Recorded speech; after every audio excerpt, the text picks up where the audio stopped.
जब से world war हुआ है तब से वहाँ की इन्वेस्टमेंट बिल्कुल रुक गई है। और जहाँ सेफ का जो वो टैग मार्क लगा हुआ था, जब से वर्ल्ड वार और दुबई यूएई पर वो बमबारी हुई है, उसके बाद लोगों का विश्वास वहाँ से उठ गया है। तो जानकार तो ये कहते हैं कि वहाँ पर करीब करीब आज 20 से 25% रियल एस्टेट पिछले एक महीने में डाउन हो गया है। लोग यूएई को छोड़कर सेफ, भारत में वापस इन्वेस्टमेंट बढ़ेगी। एनआरआईज का जो विश्वास है वो भारत पर ज़्यादा बढ़ेगा, और ख़ास तौर पर दिल्ली एनसीआर में, और विशेषतः गुरुग्राम पर। गुरुग्राम में बहुत ज़्यादा इन्वेस्टर ऐसा था जो एनआरआई जो बाहर इन्वेस्ट कर रहा था, और गुड़गांव में भी इन्वेस्ट करता था। मेरे को लगता है जो अब दुबई इन्वेस्टमेंट उनकी जा रही थी वो वापस लौट के गुड़गांव आएगी।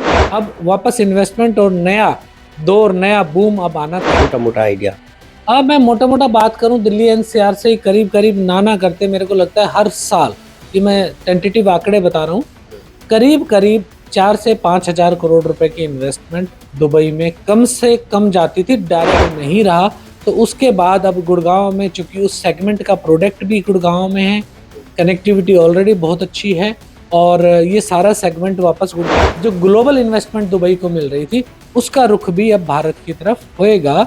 कारण कि यहाँ पर डिमांड लगातार बढ़ेगी, और कितनी सारी बाहर की कंपनियां, जैसे आप देखिएगा किरिशोमी है, सुमितोमो जापान की कंपनी है, वो यहाँ इन्वेस्ट है। आज अगर सबसे ज्यादा इन्वेस्टमेंट कहीं है दिल्ली एनसीआर में, वो गुरुग्राम में है।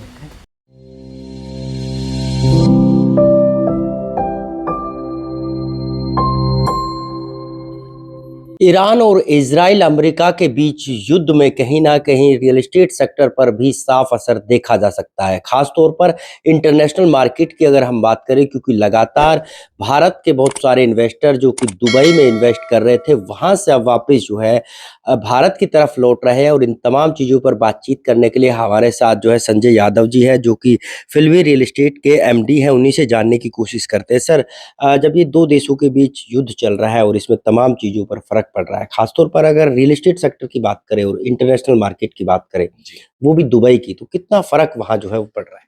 देखो नीरज भाई, दुबई की जो मार्केट है वो सारी ग्लोबली इंटरनेशनली डिपेंड करती थी कि कहाँ से इन्वेस्टमेंट आ रही है। चाहे यूरोपियन कंट्रीज से आए, चाहे यूएस से आए, चाहे एशियन कंट्रीज से इन्वेस्टमेंट जा रही थी। अदरवाइज सेल्फ सस्टेन करने के लिए उनके पास अपना कुछ नहीं था, जो कुछ था पूरे दुनिया से वहां इन्वेस्टमेंट आ रही थी। जब से वर्ल्ड वार हुआ है तब से वहां की इन्वेस्टमेंट बिल्कुल रुक गई है। और वहाँ एक खासियत ये है कि वहाँ सिटीजनशिप नहीं होती। जैसे अगर आप चले जाएं यूएस में, यूके में, जर्मनी में, तो वहां जाके लोग सिटीजनशिप ले लेते हैं। यूएई में और मिडिल ईस्ट जो कंट्रीज हैं वहां पर आपको सिटीजनशिप मिलती नहीं है। तो सिटीजनशिप नहीं मिलती तो फाइनली लोगों को वापस अपने देश तो लौटना है। अब चूंकि वर्ल्ड वार हो गई है, लोग सिर्फ इसलिए वहां जा रहे थे कि वो सेफ है। जहाँ सेफ का जो वो टैग मार्क लगा हुआ था, जब से वर्ल्ड वार और दुबई यूएई पर वो बमबारी हुई है, उसके बाद लोगों का विश्वास वहां से उठ गया है। तो जानकार तो ये कहते हैं कि वहां पर करीब करीब आज 20 से 25% रियल एस्टेट पिछले एक महीने में डाउन हो गया है। लोग यूएई को छोड़कर सेफ जगह पर अब जा रहे हैं। तो इसका असर भारत में कितना देखने को मिल रहा है? क्या वहाँ का इन्वेस्टर यहाँ इन्वेस्ट करेगा? यहाँ की मार्केट कितनी उभरेगी? देखिए, एनआरआई कस्टमर जो भारत का था, जो वहां पर इन्वेस्टमेंट कर रहा था इसको लेके कि ये सेफ सिटी है, तो वो तो सबके सामने अब आ ही गया है कि कितनी सेफ सिटी है। बुर्ज खलीफा तक बमबारी पहुंची है। तो मेरे को लगता है अब भारत में वापस इन्वेस्टमेंट बढ़ेगी। एनआरआईज का जो विश्वास है वो भारत पर ज्यादा बढ़ेगा, और खास तौर पर दिल्ली एनसीआर में, और विशेषतः गुरुग्राम पर। गुरुग्राम में बहुत ज्यादा इन्वेस्टर ऐसा था जो एनआरआई जो बाहर इन्वेस्ट कर रहा था, और गुड़गांव में भी इन्वेस्ट करता था। मेरे को लगता है जो अब दुबई इन्वेस्टमेंट उनकी जा रही थी वो वापस लौट के गुड़गांव आएगी। साथ ही साथ मैं बता दूं, ऐसा बहुत सारा लोकल बायर भी था पिछले 3-4 साल में, जो दिल्ली एनसीआर से इन्वेस्टमेंट लगातार दुबई में हो रही थी। लोग क्या कर रहे थे कि चलो नियरेस्ट एक कंट्री है, वहां हम अपनी एक studio apartment, 2 bedroom, what ever, जैसा जिसका बजट है वो लेके डाल लें, कि वहां से चलो रेंटल आ जाएगा, जब दिल करेगा वहां जाकर रह लेंगे। तो मेरे को लगता है वो इन्वेस्टमेंट भी अब बिल्कुल रुक जाएगी जब से ये वर्ल्ड वार जो हुआ है उसके बाद। तो गुड़गांव में अब वापस इन्वेस्टमेंट और नया दौर, नया बूम अब आना तय मानिए। तो क्या माने कि दुबई में हर साल कितना इन्वेस्ट जो है भारतीय करते थे और जब वो वापस आएंगे तो कितना बूम आएगा? आंकड़े की बात करें तो एक मोटा मोटा आइडिया। अब मैं मोटा-मोटा बात करूँ दिल्ली एनसीआर से करीब-करीब ना करते मेरे को लगता है हर साल, ये मैं टेंटेटिव आंकड़े बता रहा हूँ, करीब-करीब 4 से 5,000 करोड़ रुपए की इन्वेस्टमेंट दुबई में कम से कम जाती थी डायरेक्ट। इनडायरेक्टली तो पता नहीं कितनी जाती होगी। तो इतनी बड़ी इन्वेस्टमेंट जब वो दुबई जा रही थी, वो पैसा वापस गुरुग्राम, दिल्ली एनसीआर में लगेगा। तो और जो लोग स्टैंडर्ड ऑफ लाइफस्टाइल के लिए वहां भाग रहे थे, पिछले 3-4 साल में हुआ क्या है कि यहाँ भी लग्जरी कॉन्सेप्ट की भरमार आ गई है। एक से एक अच्छे प्रोजेक्ट गुड़गांव में आ गए हैं। तो वो जो लग्जरी वहां जाके ढूंढ रहे थे और अब अनसर्टेनिटी वहां दिखाई दे रही है, सेफ सिटी अब दुबई नहीं रहा। तो उसके बाद अब गुड़गांव में चूंकि उस सेगमेंट का प्रोडक्ट भी गुड़गांव में है, कनेक्टिविटी ऑलरेडी बहुत अच्छी है और ये सारा सेगमेंट वापस गुड़गांव में लौट के आएगा। तो गुड़गांव में दोबारा से हलचल आपको दिखाई देगी। अब देखना 2 से 3 महीने में जैसे वर्ल्ड वार थोड़ा इधर-उधर शांति होती है, आपको गुड़गांव में भरपूर इन्वेस्टमेंट, भरपूर इन्वेस्टर दोबारा से दिखाई देगा। भारतीय इन्वेस्टरों की बात करें वो तो आएंगे ही आएंगे। क्या जी। दूसरे जो अदर कंट्री के इन्वेस्टर जो दुबई में इन्वेस्ट करते थे, क्या उनका भी रुख इंडिया की तरफ हो सकता है? थ्रू एफडीआई मेरे को लगता है क्योंकि इंडिया ग्रोथ बहुत अच्छे से कर रहा है। अगर आप देखें इंडिया में ग्रोथ रेट है, वो बहुत अच्छा रेट है। आप देखें दिन प दिन करोड़पति टॉप लिस्ट आप अमीरों की निकालें तो उसमें से टॉप लिस्ट में से अगर टॉप 20 निकलें तो शायद आपको 5 या 7 इंडियंस मिले उसमें। तो इस तरीके के दिन प दिन लोग पैसे और पैसे और पैसे से अपना लाइफस्टाइल चेंज कर रहे हैं। तो मेरे को लगता है जो ग्लोबल इन्वेस्टमेंट दुबई को मिल रही थी, उसका रुख भी अब भारत की तरफ होएगा।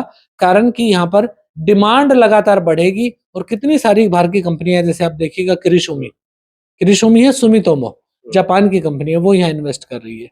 तो इस तरीके से ये तो मैंने एक एग्जांपल बताया। वर्ल्ड वाइड ग्लोबल सिटी अब जैसे ही लॉन्च होगी 1100 एकड़ की बड़ा बड़ा ड्रीम प्रोजेक्ट है। जो आपने क्वेश्चन किया कि ग्लोबल इन्वेस्टर आएंगे या नहीं आएंगे, आप उसमें देखना बहुत बड़े बड़े प्लेयर्स आपको वर्ल्ड वाइड जो रिनॉन नेम है वो अब गुड़गांव में इन्वेस्टमेंट करते हुए दिखाई देंगे। और गुड़गांव में 127 एकड़ में ग्लोबल सिटी के सामने लेटेस्ट अभी पिछले महीने सरकार ने विजन सिटी भी लॉन्च कर दी है। तो ये सारे ग्लोबल इन्वेस्टर्स को इन अट्रैक्ट करने के लिए, इनकी इन्वेस्टमेंट यहाँ लाने के लिए ये दोनों सिटीज बनाई जा रही है। तो क्या माने कि जो आपकी तमाम चीजें हैं इनके हिसाब से कहा जा सकता है कि पूरी दुनिया भर में सबसे बड़ा जो रियल एस्टेट का बाजार है वो गुरुग्राम दिल्ली एनसीआर बन सकता है, या फिर ग्लोबल के हिसाब से रियल एस्टेट सेक्टर में ग्लोबल सिटी गुरुग्राम बन सकता देखो नीरज भाई, बन नहीं सकता, बना हुआ है। गुड़गांव में आज भी देश के सबसे महंगे फ्लैट मिलते हैं। मुंबई को पीछे छोड़ते हुए 2 साल से, मुंबई को पीछे, मैं दोबारा रिपीट कर रहा हूँ, पीछे छोड़ते हुए गुरुग्राम बहुत आगे निकल गया है। आज अगर सबसे ज्यादा इन्वेस्टमेंट कहीं है दिल्ली एनसीआर में, वो गुरुग्राम में है। और ये लगातार अब वर्ल्ड वार के बाद जब ग्लोबल इन्वेस्टमेंट आएगी तो अब मान के चलिए, और हरियाणा सरकार भी पूरा प्रयास कर रही है। जैसे मैंने आपको अभी बताया, विजन सिटी, ग्लोबल सिटी और बहुत सारी प्लानिंग्स अभी चल रही है। ग्रेटर एसपीआर अभी एक्वायर किया आपके सामने। एसपीआर का टेंडर अभी 2900 करोड़ रुपए का हुआ है। आरआरटीएस पर अभी 65,000 करोड़ रुपए गवर्नमेंट ने खर्चे हैं। और विशेषतः गुरुग्राम फर्रुखनगर द्वारका एक्सप्रेसवे को कनेक्ट करने के लिए एक नया रोड निकल गया है। तो इस तरीके की जो इन्वेस्टमेंट सरकार ने डाली है वो ग्लोबल इन्वेस्टर्स को बहुत बड़े लेवल पर अट्रैक्ट करेगी। और आप देखिएगा अगले 6 महीने में गुरुग्राम कहीं से कहीं जाता हुआ नजर आएगा। ठीक है, थैंक यू। तो ये थे हमारे साथ जो है संजय यादव जी, जो कि रियल एस्टेट एक्सपर्ट के तौर पर मशहूर है और फिल्मी रियल एस्टेट के एमडी भी हैं। इनकी माने तो जो पूरा दुनिया भर का इन्वेस्ट जो कि दुबई हो रहा था इन दो देशों के युद्ध के बाद, अब कहीं ना कहीं इन्वेस्ट इंडिया में होगा। और दिल्ली एनसीआर में खास तौर पर बात करें तो गुरुग्राम आने वाले वक्त में दुनिया में रियल एस्टेट सेक्टर का एक बड़ा उभरता हुआ चेहरा सामने आएगा। Neeraj Ambawata, state news, Gurugram.